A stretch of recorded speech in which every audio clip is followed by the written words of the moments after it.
I've been a fan of Survivor since day one. Meet Mariah Sharon, a 47-year-old stay-at-home mom. Sharon just lived one of her lifelong dreams. She'll be on the next season of Survivor. So it really went from a true fan loving it, not wanting to play, to, yeah, I can do that and face my fear. She's living in Indiana with her husband and 2 sons, but her hometown is Lansing, Michigan. Lansing is home. I was born in Chicago, but we moved to Lansing when I was 2.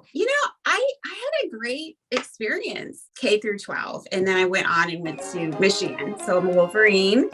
Love, diehard Wolverine in my house. I have a lot of love for my hometown. I have a lot of love for Lansing and a lot of love for U of M. Sharon says the support from both Indiana and Michigan makes her extremely emotional. The support is humbling. I teared up several times. I don't know what other people were doing, but it was very emotional.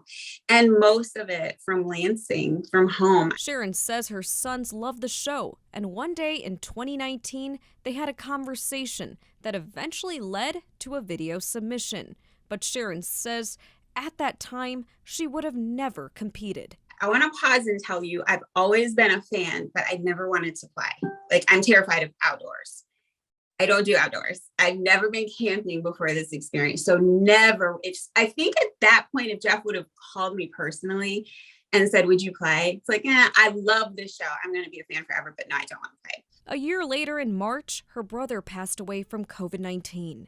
Although it destroyed her, all she remembered was his resilience and courage. 2 months later, I get an email and just an inquiry about my video. And that difference from February to May, I knew that it was the most terrifying thing in the world for me to do, but I knew I was supposed to pursue this. She says the show challenges a person mentally and physically. I can do whatever I tell myself I can do. And this is what it's about. It's believing in me. Sharon says Survivor gave her a chance to put herself first, and her goal is to encourage other moms and older women to pursue their dreams. It's easy to get lost in mothering. Our identity becomes our kids.